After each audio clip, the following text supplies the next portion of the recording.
Blisters touching down overnight, ripping off roofs and flipping this big rig. As wildfires force people to flee across the South, destroying these homes. Millions on alert from Texas to Kentucky right now as the severe weather moves east. Battle over health care. The GOP finally rolls out its Obamacare replacement. Democrats and Republicans now gearing up for the fight. How will it affect the 20 million Americans in the crosshairs? And the major reaction overnight to the president's new travel ban. Protests break out in front of the White House. No hate, no fear. Refugees are welcome here. As the Trump administration faces new fallout over the president's wiretapping tweet storm. Ben Carson's bombshell. The new Housing and Urban Development Secretary sparks a firestorm with this comment about slaves, calling them immigrants. There were other immigrants who came here in the bottom of slave ships, worked even longer, even harder for less. The uproar overnight, what Carson now says he really means. And searching for Richard Simmons, the sweatin' to the oldies fitness star, Keep that energy up. missing from the public for more than 1,000 days. Now his former friend on a mission behind the most popular podcast in America, trying to find out what happened to the workout guru. What Simmons people are saying this morning. Live in Times Square, this is GMA with Robin Roberts, George Stephanopoulos, and Michael Strahan. And good morning, America. We have a lot of news to get to this morning. Let's take a live look at the Capitol right now. A big fight is brewing there over Republican plans to repeal and replace Obamacare. Those first plans were introduced overnight. And just down the street, those protests breaking out at the White House overnight over President Trump's new travel ban. We're going to have much more on that just ahead. But first, we want to get to those tornadoes in the Midwest. Dozens reported in the heartland overnight. 13 million now in the path of severe weather. So let's get right to Ginger, who's tracking it all. Good morning, Ginger. Good morning, George. So many frightening images like this organ smashed in a church in Iowa, those huge hailstones in Kansas, and this morning the severe weather is not done with us. Thunderstorms waking everyone up from parts of Indiana, south through Arkansas, and that's where we find that severe thunderstorm watch. So right now you could still see some severe winds blowing through even some large hail. So we're watching that cold front as it goes through the day. Alabama makes it into that slight risk, Louisiana, and again much of Mississippi as we're watching the next couple of hours, really. And all of these severe storm reports, now more than 370, several tornadoes reported, including one in Oak Grove, Missouri, where we find our Alex Perez this morning. Hey, good morning, Ginger. That storm rolled through here very quickly. Many are just now getting a look at the damage. Now, take a look at this. Those powerful winds snapped this tree and even ripped the roof right off of this home. Overnight, severe weather threatening 22 million across the heartland. Ooh, some of those are big. 29 reported tornadoes striking down from Kansas to Illinois. Just outside of Kansas City, Missouri, homes destroyed, this airport leveled. Watch the moment the nearly 70-mile-per-hour winds rip this roof right off. Vehicles pelted by baseball-sized hail, the conditions so treacherous drivers forced to pull over.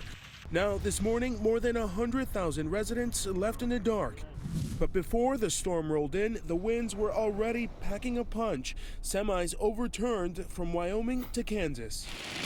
In Minnesota, wind gusts and the rare early season tornado toppled trees, taking down power lines. It was looking pretty black there for a while. We have a couple big trees down. We have some debris from someone's shed in our garden. And officials say at least 12 people were treated for minor injuries, but luckily, no one was killed. Robin? All right, Alex, thank you. Thinking of all that are affected by those storms. Now to the new health care bill. Republicans are unveiling their plan to repeal and replace the Affordable Care Act. That could affect 20 million people. Our congressional correspondent, Mary Bruce, has more. Joins us from Capitol Hill this morning. Good morning, Mary. Robin, good morning. Republicans have been waiting years for this very moment, upending Obamacare finally in their sights. But before this new legislation was even released, members of their own party were threatening to hit the brakes. This morning, that central Republican pledge. Tonight, I am also calling on this Congress to repeal and replace Obamacare. We will help Americans crying out for relief from Obamacare. Obamacare has failed, and Obamacare must go.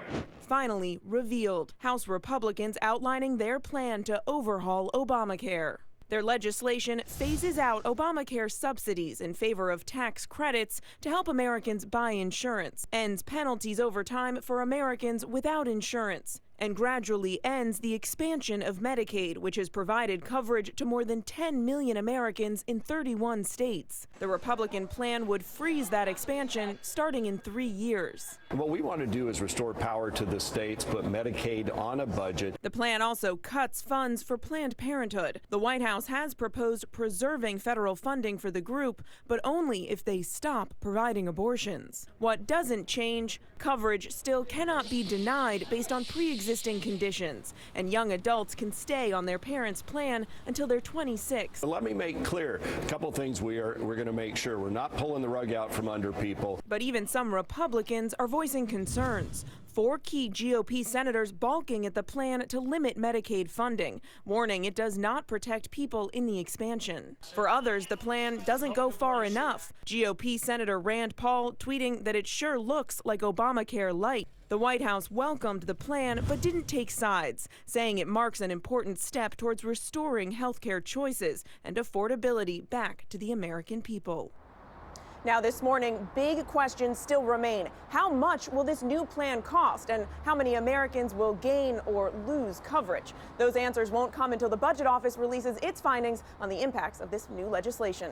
George. Okay, Mary, thanks. Let's talk to our chief White House correspondent, Jonathan Karl, is right here with us this morning. You know, the president had talked about introducing his own health care bill, but this is it now? This is it. The president's staff worked with Paul Ryan's staff in crafting this. This is the White House bill. Although if you looked at it, Sean Spicer put out a statement. It wasn't exactly a full-throated endorsement of this plan. It called it a good first step. But look, the only way this passes is full-blown support by the president and active involvement in getting those that don't have reservations to support. So we'll also have to see if he follows through on it. Meanwhile, you've got basically 3 distinct threats that Mary pointed out there. The Planned Parenthood, the cut in Planned Parenthood funding on the one hand, the failure to expand Medicaid, or the limits on Medicaid, and then for those conservatives who say that this is basically Obamacare light. Which one do you think is the most serious right now? Well, first of all, George, if you add those up, by my count, you have at least 8 senators who have serious reservations with this plan. They can only afford to lose 2 of them. I would say the biggest threat is probably the conservatives. They're the ones that have dug in. You heard Rand Paul call it Obamacare light. Ted Cruz is digging in. But check this out. Donald Trump is having dinner, I have learned, tomorrow night at the White House with Ted and Heidi Cruz. So he starts the lobbying right Yes, there. We'll see where it is. As Mary pointed out, the Congressional Budget Office hasn't yet said how many people are going to lose coverage under this plan, how much it's going to cost, what it'll do to the deficit over time. That's going to be key because the president has said several times he wants everybody to be covered. Yes, so this assessment will come out next week. We'll learn that price tag. We will learn how many people will be covered compared to how many people are now covered under Obamacare. There's no question that it's going to be a significantly smaller number, and it's also going to be a pretty steep price tag. But the House is hoping to move quickly, at least in committees this week, before that scoring comes out. Absolutely. Okay, John Karl, thanks very much. All right, George. And the White House also announcing their new travel ban. President Trump signing a revised version of that executive order on Monday to replace the one blocked by the courts. ABC's Cecilia Vega is at the White House with more on that and what it does and does not include. Good morning, Cecilia.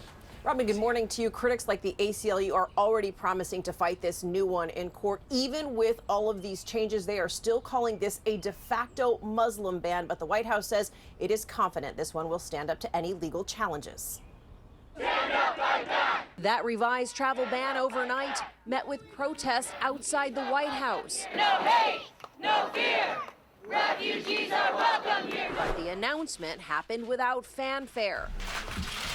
The president not even in the room. 3 of his top cabinet members doing the talking. To our allies and partners around the world, please understand this order is part of our ongoing efforts to eliminate vulnerabilities that radical Islamist terrorists can and will exploit for destructive ends. And not taking questions. The White House instead releasing this photo of the president signing the new executive order in the Oval Office. The revision coming after a series of delays. But now the administration addressing many of the red flags raised by the courts and critics, including removing Iraq from the list of banned majority Muslim countries. Iraq is an important ally in the fight to defeat ISIS. Other changes? There is no longer an indefinite ban on refugees from Syria and no protections for religious minorities like Christians. The White House now rescinding the original order, stalled in the courts. But counselor to the president Kellyanne Conway says that doesn't mean the first one was blundered. Is the fact that you're rescinding the first one an admission that it didn't go as well as it could have? What we're saying is we're not going to wait for the year-plus labyrinth process of the legal system to vindicate on the merits this particular executive order. Why wait when the country's safety is at hand, is the calculation. Now, one other big difference with this new travel ban, the president said the first one had to be implemented immediately because the nation's security was at risk. But this new order doesn't take effect for 10 days. The White House says that is to give agencies the time to implement this. Robin, of course, that comes after that botched rollout of the first one. Yes, it does. And Cecilia, let's talk about Dr. Ben Carson and what he said when addressing HUD employees yesterday. He made this reference to slavery and immigration.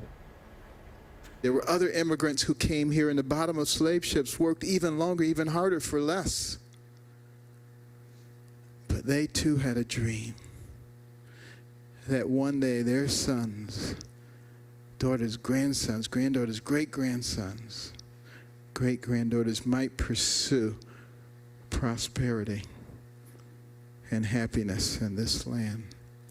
Come on, outrageous. There's such backlash to that, and Dr. Carson responded today.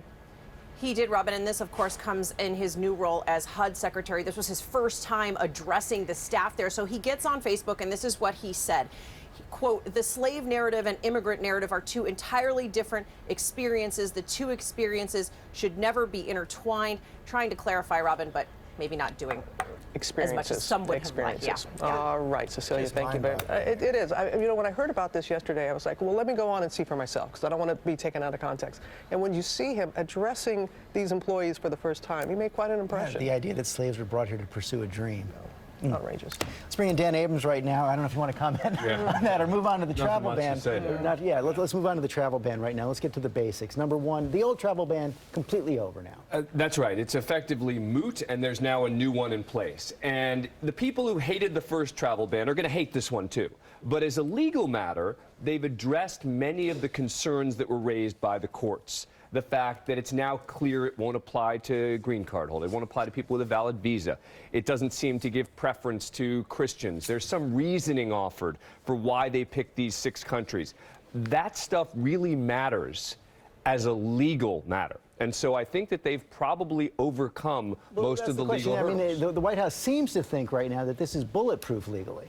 I wouldn't say bulletproof, but it's certainly a lot better. And I think that they have a very good chance of it passing constitutional muster. But there will be challenges. Yeah, and the opponents still believe that the president's original call for a Muslim ban during the campaign colors this whole effort. Right, and there's going to be an interesting legal question about now, with this new order, can they use the president's old statements about what the intent of this was, or his surrogate's old statements against him in court when challenging this? Because they're still going to say this is a Muslim ban. Look, they could have added countries like North Korea, let's say, which is not a majority Muslim.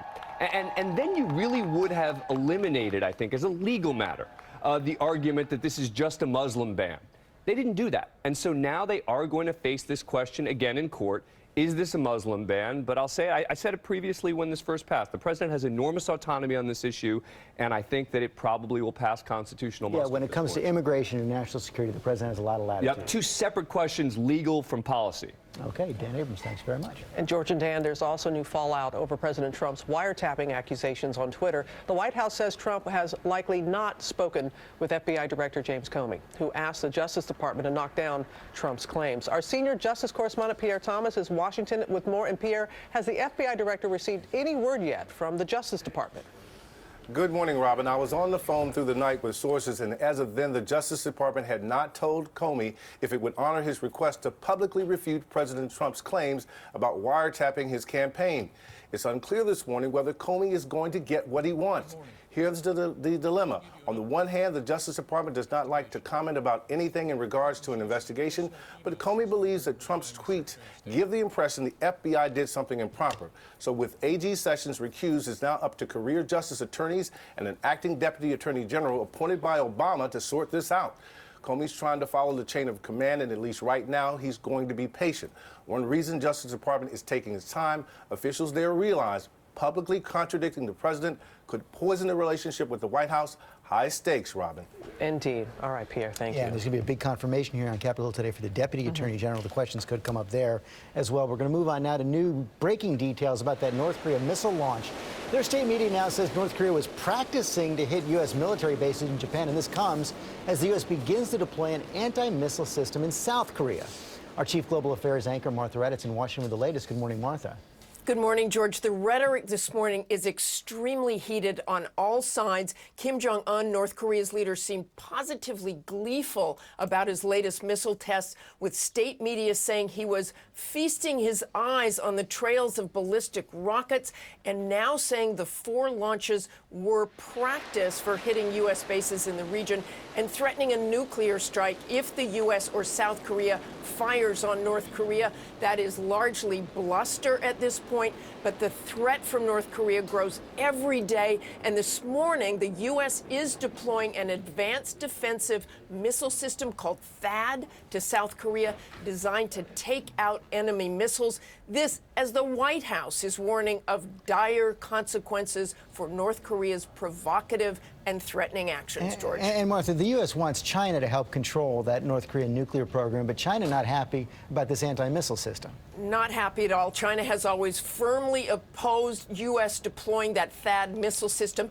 and this morning is saying they will take necessary measures to safeguard their security interests and that the U.S. and China will bear the consequences. China's concern has always been that the radars on the THAAD system will be used to monitor Chinese airspace, despite U.S. assurances. George. Okay, Martha Reddit, thanks very much. Amy's here with today's other top stories. You got an avalanche in Europe. That's right, and there were some very tense moments this morning at the famed ski resort Tignes in France. A massive rescue operation was launched to search for any skiers buried by the wall of snow.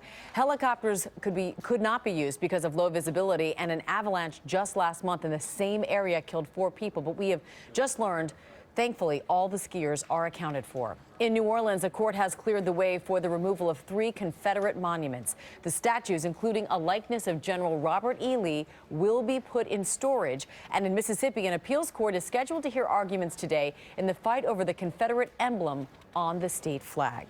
Well, police outside of Los Angeles are looking into this motocross stunt. That biker jumped over 4 lanes of traffic on a busy freeway. No one was injured. Investigators have traced this video, though, to a social media account owned by a motocross enthusiast. And finally, a big donation to Chicago Public Schools is no problem for Chance the Rapper. The Southside native who just won the Grammy for Best New Artist is donating $1 million. He calls the gift a call to action for others to give. That money will go towards after-school and enrichment programs. And proud of Chicago native Michelle Obama even tweeted her thanks, saying, "You are an example of the power of arts education." And that $1 million isn't just it. For every $100,000 raised, his charity is going to give another $10,000. So it hopefully will inspire others. What a great young man. We profiled him for Game Changers and spent a lot of time with him on tour and in Chicago. He is the real deal. He's proved it again. Got a big shout out at our house. Elliot's a big fan, and she was happy with that $1 million, too. Let's go to Ginger. So cool. All right, let's go ahead and talk about that cold to warm to cold to warm. Look at this as the cherry blossom in Washington, D.C. And then after the freeze of the weekend, not looking so healthy. Now we're warming up again, but just in time to have those freezing numbers. Places west of Boston this morning might see some slick roads and a big change for the weekend. We'll talk about that. But first, the Tuesday Trivia brought to you by Walgreens. Look at you, saving money on your Medicare Part D prescriptions. At Walgreens, we make it easy for you to seize the day by helping you get more out of life and Medicare Part D. Now with $0 copays on select plans and rewards points on all prescriptions, Walgreens has you covered. So drop by and seize the savings. Walgreens, at the corner of happy and healthy. Wow, big warm up now. Temperatures today some 10-15 degrees higher than yesterday. We're close to 70 after starting out mild, occasional showers, so you'll want to keep that umbrella handy. Then for Friday during the morning hours, tracking some occasional snow showers that will come through. Do think it'll be just conversational because our temperature is likely to be above freezing, but could have a slightly bigger impactful system coming our way Saturday night through Sunday morning with highs in the upper 30s to around 40 degrees. Next week in the 40s mainly. Had the opportunity to do school talks in Chicago. That money is going to be so well used. I can't emphasize that enough. So cool. Yeah, it is. So great. Coming up on GMA, we're going to try to pull back the curtain on President Trump's latest Twitter firestorm. A longtime friend